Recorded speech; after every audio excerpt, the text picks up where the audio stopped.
Shalom, selamat malam Bapak Ibu, Saudara yang terkasih dalam Tuhan Yesus Kristus. Tetap kita akan mengadakan persekutuan doa, masih lewat online, karena kita belum bisa beribadah bersama-sama kembali di gereja. Dan selalu hal yang ini saya tanyakan kepada Bapak Ibu Saudara sekalian adalah apa kabar, dan tetap berharap Bapak Ibu Saudara sekalian dalam keadaan yang sehat baik secara iman maupun secara imun. Sebelum kita mendengarkan renungan firman Tuhan pada malam hari ini dan pokok-pokok doa apa saja yang akan kita naikkan pada malam hari ini, kita akan angkat satu pujian, tetap setia. Lidiki aku, lihat hatiku, apakah ku mengasihimu, Yesus, Kau yang Maha Tahu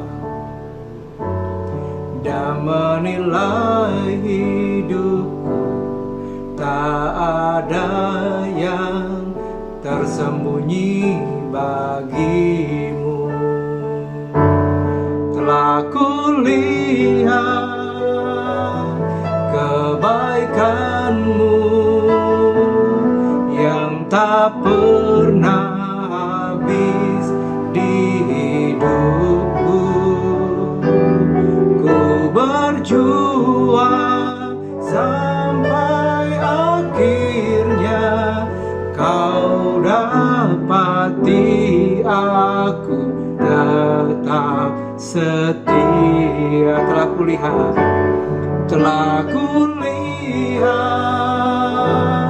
kebaikanmu yang tak pernah habis di hidupku. Ku berjuang sampai akhirnya Kau dapati aku tetap setia. Kau dapati aku tetap setia. Mari kita berdoa sebelum kita mendengarkan renungan firman Tuhan. Terima kasih Tuhan, biarlah Engkau tetap dapatkan kami tetap setia sampai detik ini kepada Engkau Tuhan, tetap mengasihi Engkau. Terima kasih, berkati setiap umat-Mu yang akan mendengarkan kebenaran firman-Mu dan hamba-Mu yang akan menyampaikan renungan firman Tuhan pada malam hari ini. Kami siapkan hati kami di dalam nama Tuhan Yesus. Kami telah berdoa dan mengucap syukur kepadamu. Amin. Bapak Ibu, renungan firman Tuhan pada malam hari ini berbicara tentang, atau temanya adalah prinsip. Ya, kita akan berbicara tentang prinsip. Ya, dan kita akan belajar dari salah satu tokoh dalam Perjanjian Lama yang memiliki prinsip. Dan tokoh ini dalam catatan Alkitab, Alkitab tidak mencatat sama sekali tentang kesalahannya.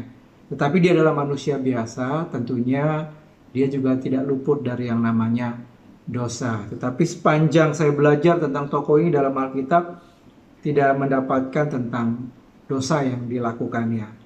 Siapa tokoh ini? Yaitu Yusuf. Ya, kita akan belajar dari Yusuf dalam Kejadian, belajar tentang prinsip hidup Yusuf dalam Kejadian pasal 39. Ayat 1 sampai dengan yang ke-6. Saya akan bacakan buat Bapak Ibu Saudara sekalian. Adapun Yusuf telah dibawa ke Mesir, dan Potifar, seorang Mesir, pegawai istana Firaun, kepala pengawal raja, membeli dia dari tangan orang Ismail yang telah membawa dia ke situ.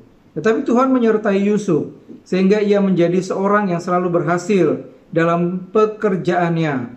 Maka tinggallah ia di rumah tuannya, orang Mesir itu. Setelah dilihat oleh tuannya bahwa Yusuf disertai Tuhan, dan bahwa Tuhan membuat berhasil segala sesuatu yang dikerjakannya, maka Yusuf mendapat kasih tuannya dan ia boleh melayani dia. Kepada Yusuf diberikannya kuasa atas rumahnya, dan segala miliknya diserahkannya pada kekuasaan Yusuf. Sejak ia memberikan kuasa dalam rumahnya dan atas segala miliknya kepada Yusuf, Tuhan memberkati rumah orang Mesir itu karena Yusuf, sehingga berkat Tuhan ada atas segala miliknya, baik yang di rumah maupun yang di ladang. Segala miliknya diserahkannya pada kekuasaan Yusuf, dan dengan bantuan Yusuf ia tidak usah lagi mengatur apa-apa pun selain dari makanannya sendiri. Adapun Yusuf itu manis sikapnya dan elok parasnya. Kita akan lanjutkan sampai ayat yang ke-10. Selang beberapa waktu istri tuannya memandang Yusuf dengan birahi. Lalu katanya, marilah tidur dengan aku. Tapi Yusuf menolak dan berkata kepada istri tuannya itu, dengan bantuanku, tuanku itu tidak lagi mengatur apa yang ada di rumah ini, dan ia telah menyerahkan segala miliknya pada kekuasaanku. Bahkan di rumah ini ia tidak lebih besar kuasanya daripadaku, dan tiada yang tidak diserahkannya kepadaku selain daripada engkau, sebab engkau istrinya. Bagaimanakah mungkin aku melakukan kejahatan yang besar ini dan berbuat dosa terhadap Allah? Walaupun dari hari ke hari perempuan itu membujuk Yusuf, Yusuf tidak mendengarkan bujukannya itu untuk tidur di sisinya dan bersetubuh dengan dia. Bapak, Ibu, Saudara yang terkasih dalam Tuhan Yesus Kristus, kita berbicara tentang Yusuf ketika Yusuf ada di Mesir, ya. Dikatakan di sana bahwa Yusuf tinggal di rumah Potifar.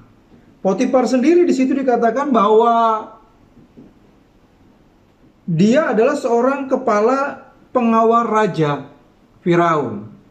Di rumah Potifar, Yusuf menjadi budak karena di situ dikatakan Yusuf dibeli, ya. Budak pada zaman dulu adalah dibeli, Saudara, diperjualbelikan, seperti itu. Nah, Bapak Ibu Saudara yang terkasih dalam Tuhan Yesus, mari kita belajar tentang prinsip-prinsip apa yang dimiliki oleh Yusuf dalam hidupnya, ya. Setidaknya ada 4 prinsip hidup Yusuf yang perlu kita pelajari, dan bahkan mungkin tidak hanya dipelajari, tetapi perlu kita teladani. Yang pertama adalah tidak menyalahkan keadaan, Saudara, ya. Ke Mesir bukan tempat yang diinginkan, Saudara. Karena Yusuf ada di Mesir, Saudara, bukan karena ingin menjadi tenaga kerja asing di sana. Yusuf ada di Mesir karena dijual saudara-saudaranya kepada saudagar di Midian, kemudian dibawa ke Mesir dan dijual kepada Potifar. Tetapi Saudara, kalau kita pelajari Kejadian pasal 39 ini, ya, berkaitan tentang Yusuf ada di rumah Potifar, Saudara, kita akan melihat bahwa di Mesir, di rumah Potifar, Yusuf pun tidak pernah menyalahkan keadaannya. Kenapa saya seperti ini, Saudara? Yusuf tidak pernah menyalahkan Tuhan. Kenapa kok Tuhan, saya baik, saya mengasihi Engkau, saya setia beribadah, saya rajin berdoa kepada Engkau. Tetapi kenapa Engkau membawa aku ke tempat ini, ke rumah Potifar, bahkan aku menjadi budak di sini? Yusuf tidak pernah menyalahkan keadaan. Yusuf tidak pernah menyalahkan bahkan saudara-saudaranya yang telah berbuat jahat kepadanya. Bahkan Yusuf tidak pernah menyalahkan Tuhan. Dan Saudara, Yusuf tetap enjoy dalam hidupnya. Meskipun keadaan tidak menyenangkan, karena dia harus menjadi budak, Saudara, tapi dia tetap menikmati hidupnya. Dia tidak stres, dia tidak depresi, Saudara. Dia tetap menjalani kehidupannya. Dan saya yakin dia tetap menjalani kehidupannya dengan penuh ucapan syukur, Saudara, kepada Tuhan. Ini prinsip yang pertama yang bisa kita pelajari dari Yusuf, Saudara. Jangan pernah menyalahkan keadaan. Yang kedua, prinsip apa yang bisa kita pelajari dari Yusuf adalah kejujurannya. Atau bagaimana Yusuf bertanggung jawab dalam bekerja. Saudara, itu bisa kita lihat di dalam ayat yang kedua sampai dengan ayat yang ke-6a, ya. Kalau kita melihat di rumah Potifar, Yusuf menjadi karyawan yang sukses, ya. Saya percaya bahwa bukan hanya Yusuf yang menjadi karyawan di rumah Potifar. Saya bayangkan Potifar adalah seorang kepala pengawal, tentunya dia adalah orang kaya, ya. Orang kaya identitasnya, saudara, atau kenapa orang bisa dikatakan kaya pada zaman dulu? Dia punya rumah yang luas, dia punya budak yang banyak, dia punya hewan peliharaan yang banyak, saudara. Nah, saya percaya bahwa karyawan yang bekerja di rumah Potifar itu bukan hanya Yusuf saja, tetapi mungkin lebih dari 2, lebih dari 10. Saya bayangkan seperti itu, saudara. Tapi lihat, dari awalnya menjadi seorang budak, ya. Kemudian dicatat di sana, Yusuf kemudian diberikan kuasa, ya. Di situ dikatakan ayat yang keempat, maka Yusuf mendapat kasih tuannya dan ia boleh melayani dia. Kepada Yusuf diberikan kuasa atas rumahnya dan segala miliknya diserahkannya pada kekuasaan Yusuf. Sejak ia memberikan kuasa dalam rumahnya dan atas segala miliknya kepada Yusuf, Tuhan memberkati rumah itu sehingga berkat Tuhan ada atas segala miliknya. Dan ayat yang ke-6, segala miliknya diserahkannya pada kekuasaan Yusuf dan dengan bantuan Yusuf ia tidak usah lagi mengatur apa-apa. Potifar nggak perlu lagi mengatur apa-apa, ya. Itu semuanya diserahkan kepada Yusuf, saudara. Yusuf yang berkuasa atas semua aset yang dimiliki Potifar. Jenjang karirnya, saudara, begitu cepat naik dari seorang budak menjadi pemimpin dan berkuasa atas apapun yang dimiliki oleh Potifar. Saudara, apa kunci kesuksesan dari Yusuf? Karena prinsip hidupnya, saudara.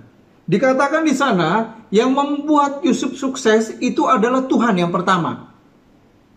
Ya, ayat yang kedua di situ dikatakan, tetapi Tuhan menyertai Yusuf sehingga ia menjadi seorang yang selalu berhasil dalam pekerjaannya. Maka tinggallah ia di rumah tuannya orang Mesir itu, saudara. Jadi Tuhan yang menyertai segala pekerjaan Yusuf. Tuhan yang membuat segala apa yang dikerjakan itu berhasil. Kalau saudara ingin sukses, libatkan Tuhan. Ya. Kalau saudara ingin sukses dalam hidup ini, tetap ada di dalam penyertaan Tuhan. Tetap setia kepada Tuhan. Kemudian yang kedua, apa kunci sukses atau keberhasilan Yusuf dalam bekerja? Adalah bertanggung jawab. Jujur dalam pekerjaannya. Dikasih tanggung jawab ini dikerjakan dengan baik. Diberikan tanggung jawab ini dengan jujur, Yusuf melakukannya dengan baik. Semua yang dipercayakan kepada dirinya dilakukan dengan dedikasi, pengabdian yang luar biasa kepada Potifar. Sehingga Potifar melihat diri Yusuf itu berbeda dengan karyawan-karyawan yang lain. Kalau nggak jujur, Yusuf nggak mungkin, saudara, diberikan kepercayaan atas seluruh kekayaannya, kekayaan Potifar. Kemudian, saudara, prinsip hidup yang ketiga adalah tidak kompromi dengan dosa. Ya, ayat 6 sampai ayat 6b sampai dengan yang ke-10. Di ayat 6b dijelaskan bahwa Yusuf itu manis sikapnya, ya, inner beauty-nya oke, ya, manis sikapnya, ramah, karakternya bagus, saudara, ya. Kemudian di situ dikatakan elok parasnya, outer beauty-nya juga luar biasa, ya. Yusuf idaman, ya. Kaum Hawa, ya. Gambaran yang perfect, gambaran yang sempurna, yang menjadi idaman kaum Hawa mungkin. Ya. Sudah baik, sudah ramah, bertanggung jawab, jujur, ganteng pula. Ya. Nah, Bapak Ibu Saudara yang terkasih dalam Tuhan Yesus, itulah sebabnya karena ganteng, karena manis sikapnya, membuat Tante Poti pun tertarik, ya, dan suka kepada Yusuf. Bahkan bukan hanya tertarik, gitu, tapi di situ dikatakan memandang Yusuf dengan birahi, saudara. Dan kalau kita melihat ayat yang ke-8, kenapa saya katakan prinsip hidup Yusuf yang ketiga ini tidak kompromi dengan dosa, saudara, dikatakan ayat yang ke-8, tetapi Yusuf menolak dan berkata kepada istri tuannya itu, ketika Tante Poti tidak pernah menyerah untuk merayu Yusuf dari hari ke hari, setiap rayuan, setiap hari rayuan yang dilakukan oleh Tante Poti kepada Yusuf, setiap kali itu pun Yusuf dengan tegas menolak. Ya.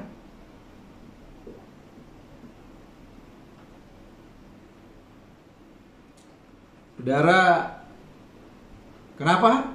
Di sini dikatakan, aku nggak mau berbuat dosa terhadap Allah. Kalau itu dilakukan, ya. Kalau akhirnya Yusuf jatuh dalam rayuan Tante Poti, itu artinya Yusuf telah berbuat dosa. Dan Yusuf tetap imannya konsisten, ya. Tidak mau berbuat dosa dan tidak mau melakukan dosa perzinahan. Ya.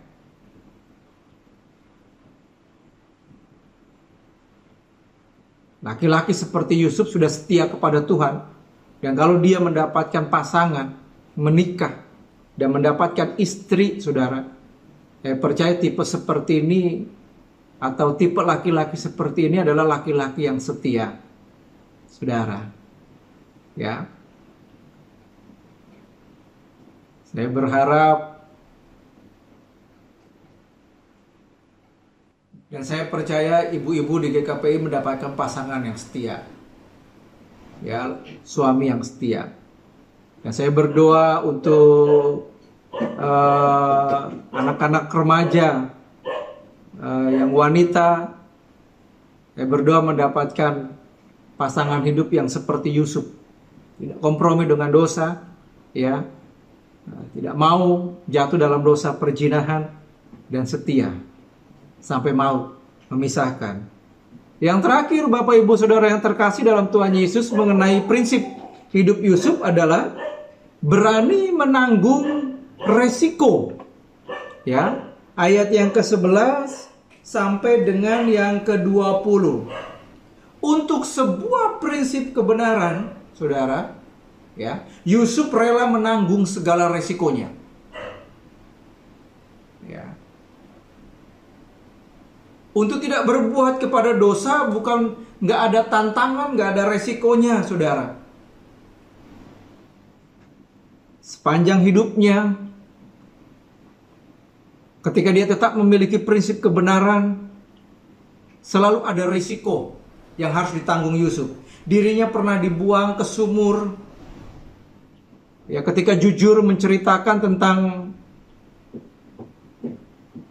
perbuatan jahat dari kakak-kakaknya atau saudara-saudaranya. Saudara, kemudian dirinya pernah dijual ke saudagar Midian oleh saudara-saudaranya, Kejadian 37 ayat yang ke-28. Dirinya pernah difitnah, dalam bagian ini dirinya pun akhirnya difitnah istri Potifar, karena nggak mau bersetubuh dengannya, saudara. Dirinya pernah dipenjara, masuk penjara bukan karena perbuatan salah yang pernah dilakukannya,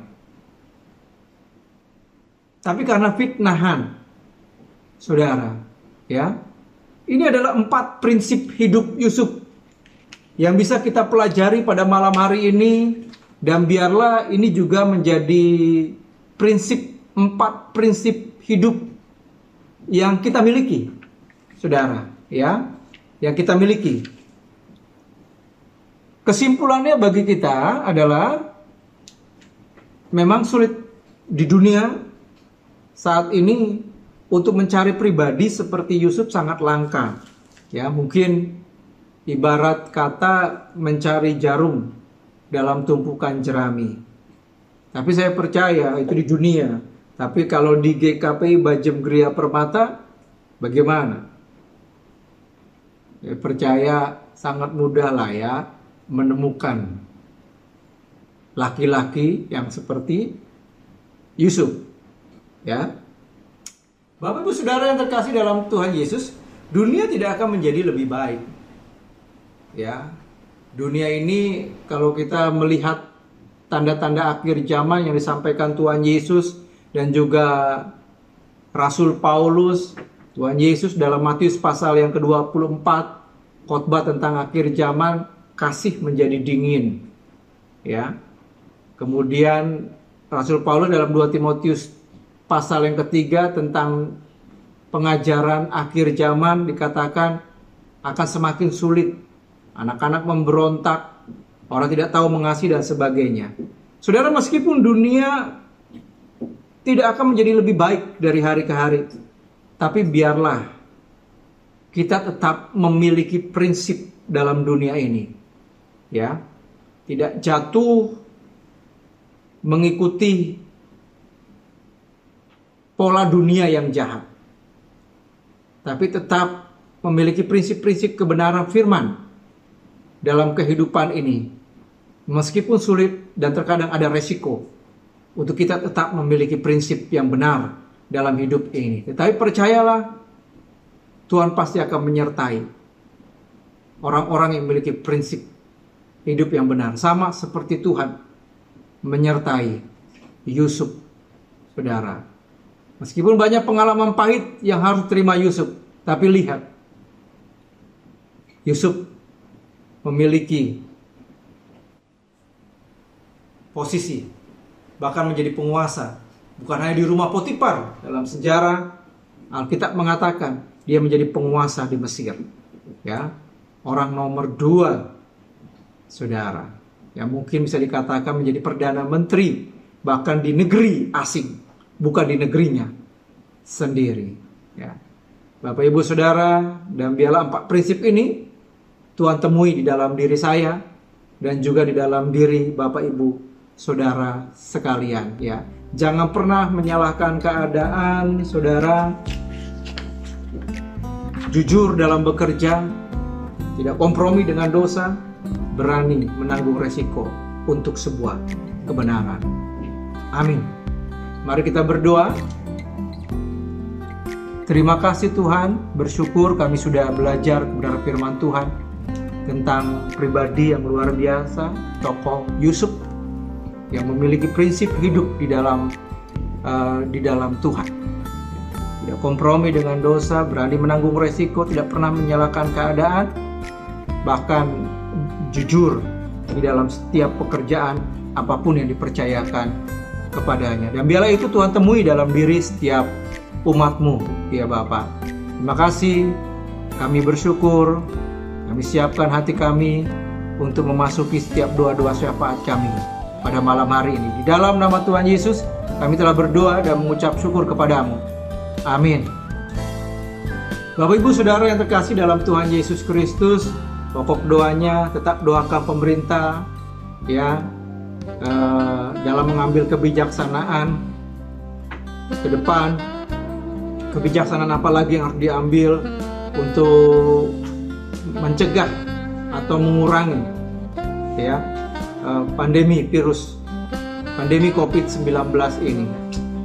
Berdoa dari presiden sampai ke bawah, berdoa untuk setiap BLT boleh sampai kepada setiap orang yang memang berhak untuk menerimanya.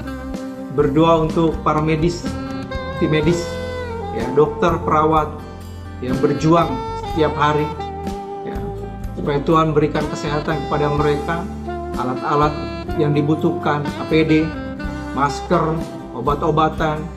Ya, kita berdoa supaya ada obat yang bisa ditemukan untuk menyembuhkan setiap orang, ya, yang positif terkena virus COVID-19 ini, ya. Yang kedua, kita berdoa juga untuk perekonomian bangsa dan negara, karena Alkitab mengatakan kesejahteraan kota negaramu itu juga menjadi kesejahteraan setiap orang percaya yang ada di kota dan bangsa itu, ya. Itulah sebab kita berdoa untuk perekonomian bangsa dan negara kita supaya tetap stabil. Ketika stabil, maka ekonomi setiap warganya juga stabil, ya. Kita berdoa juga untuk khususnya untuk jemaat, mungkin ada yang terkena dampak langsung tidak bekerja lagi. Kita berdoa, yakin Tuhan tetap pelihara, maka minum kita, ya. Kita berdoa supaya cepat selesai dan keadaan ekonomi bangsa dan setiap keluarga di KPI Bajem Gereja Permata kembali normal, ya. Kita berdoa untuk pergumulan-pergumulan yang lain yang dialami, mungkin ada yang sakit, kita berdoa supaya disembuhkan. Pergumulan keluarga, pergumulan apapun juga kita serahkan kepada Tuhan, ya. Bapak Ibu, naikkan doa-doa syafaat kita. Kalau ada doa-doa yang lain yang ingin dinaikkan, silakan. Kalau kita ingat mungkin sesama anggota tubuh Kristus di gereja, kalau saya ingat si A sakit, doakan juga, bawa namanya kepada Tuhan, ya. Doakan bersama-sama. Saya akan menutupnya dalam doa. Terima kasih Tuhan.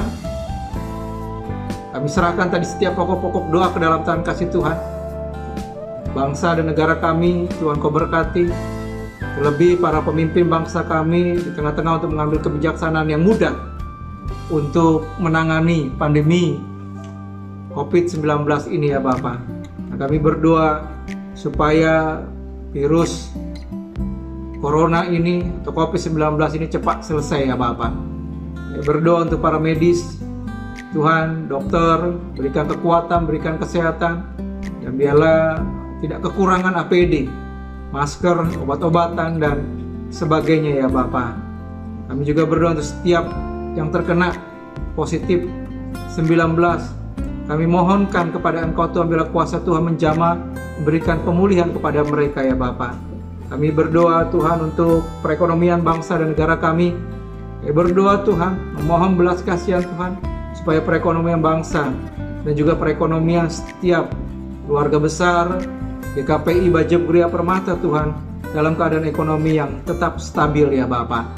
Berkati makan minum, kami percaya bahwa Tuhan pelihara dan Tuhan akan terus menyertai kehidupan mereka.